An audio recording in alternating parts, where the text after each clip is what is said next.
వీక్షకులకు స్వాగతం. నమస్కారం. రైతుల ఉసురు తీసిన జగన్ రెడ్డి, ఆపద్బాంధవుడిగా ఆదుకున్న చంద్రబాబు, వ్యవసాయాన్ని నమ్ముకున్న రైతులను నట్టేట ముంచింది జగన్ రెడ్డి పాలన. బీమా లేదు, నష్టపరిహారం ఇవ్వలేదు, మద్దతు ధర కల్పించలేదు. 5 ఏళ్ల పాటు అన్నదాతను అగచాట్లకు గురి చేసిన జగన్ రెడ్డి రైతు బాంధవుడిలా బహిరంగ వేదికలపైకి రావడం సిగ్గుచేటు. రోత పత్రికలో బలిపీఠంపై అన్నదాత శీర్షికన తప్పుడు రాతలకు తెగబడి కూటమి ప్రభుత్వంపై బురద కథనాలడం వైసీపీ నిసిగ్గు రాజకీయానికి నిదర్శనం కాకపోదు. రైతు కోసం కాకుండా జగన్ రెడ్డి రక్షణ కోసం ప్రచారం చేసిన సాక్షి పత్రిక దురుద్దేశాన్ని ప్రజలు గ్రహించారు. రైతులను బలిపీఠం ఎక్కించిందే జగన్ రెడ్డి ప్రభుత్వమని రైతులే చెబుతున్నారు. అధికారంలో ఉన్న 5 ఏళ్లు సేద్యాన్ని, సాగు రైతును గాలికి వదిలేసింది జగన్ రెడ్డి సర్కారే. కనీసం ధాన్యం కొనుగోలు చెల్లింపులు చేపట్టకుండా రైతును యాతన పెట్టిన ఘట్టాలు రైతులు ఎప్పటికీ మరవరు. రైతు శ్రేయస్సుకు కూటమి సర్కార్ చేపట్టిన మేలును ఓరవలేని జగన్ రెడ్డి తప్పుడు కథనాలను సాక్షి పత్రికలో అచ్చేసి నీచ రాజకీయాలకు తెగబడటం తెంపరితనమే. శాంతి భద్రతలకు విఘాతం కలిగించాలన్నదే జగన్ రెడ్డి పరామర్శ యాత్రల రహస్య అజెండా. కష్టంలో ఉన్న రైతును ఆత్మహత్యల వైపు పురుగొల్పిన వైసీపీ అధినేత ఇప్పుడు వీధికెక్కి రచ్చకు దిగడం రాజకీయ కుట్రే. జగన్ జమానాలో దగాకు గురైన రాష్ట్ర రైతాంగమే గత ఎన్నికలలో వైసీపీని విసిరి కొట్టింది. సిగ్గుమాలిన వైసీపీ రైతు సంక్షేమం పేరిట కొత్త డ్రామాలకు తెరలేపుతూ ప్రజలను రెచ్చగొట్టే వ్యాఖ్యలకు దిగడం ప్రజాస్వామ్యానికి మాయని మచ్చ. ప్రకృతి విపత్తులు వచ్చిన ప్రతిసారి రైతును నట్టేట వదిలేసి పరదాల వెనుక దాక్కున్నది జగన్ రెడ్డి. రైతు కుటుంబాలను ఏనాడు పరామర్శించింది లేదు. ఇప్పుడు మార్కెట్ యార్డుల్లోకి తెగబడి రెచ్చగొట్టే వ్యాఖ్యలతో ప్రశాంత రాష్ట్రంలో కల్లోలం రేపేందుకు ప్రయత్నించడం కుటిల రాజకీయమే.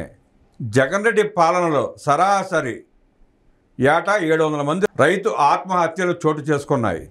రైతు ఆత్మహత్యల్లో 3వ స్థానానికి, కౌలు రైతుల ఆత్మహత్యల్లో 2వ స్థానానికి చేరిన ఆంధ్ర తల దించుకోవాల్సిన పరిస్థితికి చేరింది. అప్పుడెప్పుడు రైతును పల్లెత్తి మాటతో పరామర్శించిన జగన్ రెడ్డి రైతుకు అన్యాయం జరిగిపోతోందన్న అబద్ధాలతో రోడ్డెక్కడం పక్కా పబ్లిసిటీ స్టంటే. 5 ఏళ్ల అసమర్థ పాలనలో అన్యాయమైపోయిన రైతుకు ఇప్పుడు కావాల్సింది పచ్చి అబద్ధాలు చెప్పే పెదవులు కాదు, అక్కను చేర్చుకుని నిజమైన సాయం చేసే చేతులు. అది కూటమి ప్రభుత్వానికి, రైతు బాంధవుడు చంద్రనకే సాధ్యమని ప్రతి రైతుకు తెలుసు. జగన్ రెడ్డి తాజా డ్రామాలకు రైతు నుంచే చుక్కెదవడమే అందుకు నిదర్శనం. కుళ్ళు కుతంత్రాల బ్రాండ్ అంబాసిడర్ జగన్ రెడ్డి. రైతన్న చంద్రనకు ఓటు వేశారన్న కక్షతోనే జగన్ రెడ్డి 5 ఏళ్ల పాటు రైతులపై పగ చూపాడు. ఇప్పుడు సాక్షి పత్రికల ద్వారా నటన మొదలుపెట్టడం ప్రజలను మోసం చేయాలన్న మరో ప్రయత్నమే. రైతుల సమస్యలపై జగన్ మాట్లాడటం విడ్డూరంగా అనిపిస్తోంది. ఎన్నికలు వచ్చినప్పుడే రైతులు పేరుతో షో పెట్టి అసలు రైతులే లేని సభల్లో వైసీపీ కార్యకర్తలతో రచ్చ చేయించడం జగన్ రెడ్డికి అలవాటైన రాజకీయం. సంక్షేమం మాటల్లో కాదు, చేతల్లో ఉండాలి. జగన్ రెడ్డి చేతల్లో మాత్రం కుళ్ళు కుతంత్రాలన్నది పచ్చి నిజం. మిర్చి రైతులకు జగన్ రెడ్డి మోసం చేస్తే ఆదుకున్నది కూటమి ప్రభుత్వమే. 4 లక్షల ఎకరాల్లో మిర్చి పంట నష్టం చవి చూసినా జగన్మోహన్ రెడ్డి ప్రభుత్వం ₹1 పరిహారం ఇవ్వలేదు. కనీస మద్దతు ధర మాటలకే పరిమితమైంది.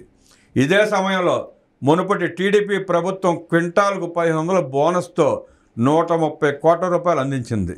ఇది రాజకీయం కాదు, రైతు పట్ల నిజమైన బాధ్యత. జగన్ రెడ్డి పాలనలో మాటలు మాత్రమే మిగిలాయి, చేతలు లేవు. 2021లో మిర్చి ధరలు పడిపోయినప్పుడు కనీస జాగ్రత్తలు తీసుకోలేదు జగన్మోహన్ రెడ్డి సర్కార్. కానీ కూటమి ప్రభుత్వం క్వింటాల్కు ₹11,700 ధర నిర్ణయించి కేంద్రంతో కలిసి కొనుగోలుకు చర్యలు తీసుకుంది. ఇది రైతుల పట్ల నిస్వార్థమైన సేవ. మామిడి రైతుల మోసం, లాభం వైసీపీ ప్రైవేట్ సంస్థలకే దక్కింది.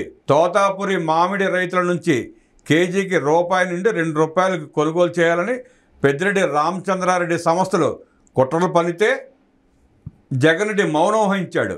అదే ఇప్పుడు కూటమి ప్రభుత్వం 4 లక్షల టన్నులకు పైగా మామిడి కొనుగోలు చేసి కేజీకి 12 రూపాయలు చెల్లిస్తూ రైతులకు ఊరటనిస్తోంది. ఇది నిజమైన రైతు పాలన. జగన్ పాలనలో వ్యాపార దోపిడీ, కూటమి పాలనలో రైతు సంక్షేమం. ఇది కదా రైతు రాజ్యం అంటే అని రైతు సంతోషంగా ఉన్నాడు. జగన్ ప్రభుత్వం రైతులకు ఇచ్చినదేమీ లేదు. కేంద్ర నిధులను సైతం దారి మళ్లించి భరోసా పేరిట రైతులను దగా చేశాడు. 5 ఏళ్లలో ఒక్క రైతుకు గిట్టుబాటు ధర అందలేదంటే అతిశయోక్తి కాదు. ఇప్పుడు అదే జగన్ కూటమి పథకాలను విమర్శించడం ప్రజలను మరోసారి మోసగించాలనే ప్రయత్నమే. పిల్లి కళ్ళు మూసుకుని పాలు తాగుతూ తనను ఎవరూ చూడటం లేదు అన్నట్టుంది జగన్ రెడ్డి వాలకం. 3,000 కోట్ల రూపాయల ధరల స్థిరీకరణ నిధి ఉందంటూ హడావుడి చేసిన జగన్ రెడ్డి ₹1 కూడా రైతుకి ఇవ్వలేదు. జీవోలు ఇచ్చినట్టు చెబుతూ అమలులో నోరు మూసుకున్నాడు. ఏం పాలన చేశాడో తనకే అర్థం కాలేదు. అసలు జగన్ రెడ్డి చేసింది పాలన కాదు, మోసం. మాటలు చెప్పేవారు కాదు, నమ్మకాన్ని నిలబెట్టే నేతలే రైతులకు కావాలి. జగన్ మాత్రం అబద్ధాలే బతుకు బండిగా పెట్టుకున్నాడు. చంద్రన్నే రైతులను నిజంగా ఓదార్చిన నాయకుడు. ధాన్యం బకాయిల రూపంలో జగన్ రెడ్డి ప్రభుత్వం వదిలేసిన 1,674 కోట్ల రూపాయలను కూటమి ప్రభుత్వం నెల రోజుల లోపునే చెల్లించింది. ఖరీఫ్ రబీలో 68 లక్షల మెట్రిక్ టన్నుల ధాన్యాన్ని కొనుగోలు చేసి దాదాపు 18,000 కోట్ల రూపాయలు 24 గంటల వ్యవధిలోపే రైతుల ఖాతాల్లో జమ చేసింది చంద్రన్న ప్రభుత్వం. ఇదే అసలైన పాలనకు నిదర్శనం. మాటలతో మాయం చేయడం కాదు, చేతల్లో భరోసా ఇవ్వడమే పాలనకు లక్షణం. చంద్రబాబు నిజంగా రైతు పక్షాన నిలిచిన నేత. రాయలసీమ రైతుల జీవితాల్లో వెలుగు నింపిన డ్రిప్ ఇరిగేషన్ పథకాన్ని జగన్ రెడ్డి పాలనలో అర్ధరహితంగా నిలిపివేయడం తీవ్రమైన వెనకడుగు. చంద్రన్న హయాంలో ఎస్సీ ఎస్టీ రైతులకు 100% రాయితీ, ఇతర చిన్న రైతులకు 90% వరకు మద్దతుతో బిందు తదితర సాగుకు సంబంధించిన పరికరాలు అందజేశారు. కోస్తా జిల్లాలకు 70%, సాధారణ రైతులకు కనీసం 50% రాయితీతో వ్యవసాయాన్ని ఆధునీకరించాలన్న లక్ష్యం ఉండేది. కానీ జగన్ రెడ్డి ప్రభుత్వం పచ్చిక ఈ పథకాలు కేవలం లెక్కలకే పరిమితమయ్యాయి. 2018-19లో దేశంలో డ్రిప్ ఇరిగేషన్లో ఏపీ తొలి స్థానంలో ఉండగా 2019-20లో 4వ స్థానానికి పడిపోయింది. 5 ఏళ్ల పాటు ఈ పథకం గాలికి వదిలేశారంటే రైతుల పట్ల జగన్ రెడ్డి వైఖరి ఎంత నిర్లక్ష్యంగా ఉందో అర్థమవుతుంది. రాయలసీమలో ఉద్యాన రంగంలో చంద్రన్న ప్రాధాన్యత అంతులేనిది. 2017-2018లో ఉద్యానవనాల్లో 17.16% వృద్ధి నమోదు కాగా 13 జిల్లాల్లో రాష్ట్ర స్థూల అదనపు విలువలో 63.52% రాయలసీమ నుంచే వచ్చింది. ఇందుకు మూల కారణం చంద్రబాబు తీసుకొచ్చిన ఆధునీకరణ, సూక్ష్మ సాగు, ఉద్యాన సాగు విధానాలు. 1 కోటి ఎకరాల్లో ఉద్యాన సాగు కల్పించాలని, ప్రతి ఎకరానికి నీటి లభ్యత ఉండేలా చంద్రన్న కృషి చేశారు. కానీ జగన్ రెడ్డి హయాంలో మామిడి మార్కెట్ కుప్పకూలి 2వ స్థానంలో ఉన్న తెలుగు రాష్ట్రాల్లో మామిడికాయల ఎగుమతి భారీగా పడిపోయింది. అరటి రైతులకు తగిన ధరలు, మద్దతు లభించలేదు. ఇదే జగన్ రెడ్డి నిర్లక్ష్య పాలనకు నిదర్శనం. కూటమి ప్రభుత్వం తిరిగి బాధ్యతలు చేపట్టిన వెంటనే డ్రిప్ ఇరిగేషన్ పథకాన్ని పునరుద్ధరించి ఎస్సీ ఎస్టీ రైతులకు 100%, ఇతరులకు 50-90% రాయితీల్లో మళ్ళీ వ్యవసాయాన్ని చైతన్యవంతం చేస్తోంది. ఉద్యాన రంగంలో అనంతపురం జిల్లాలో 14,740 కోట్ల రూపాయలు, చిత్తూరులో 13,017 కోట్ల రూపాయలు, కర్నూలులో 11,310 కోట్ల రూపాయల ఆదాయం సాధించగలిగిన విధంగా టీడీపీ హయాంలో వ్యవసాయ రంగానికి బలం చేకూరింది. అంతేకాకుండా 2,20,000 మంది ఉద్యాన రైతులకు 384 కోట్ల రూపాయల రుణమాఫీ చేసిన ఘనత కూడా చంద్రన్నదే.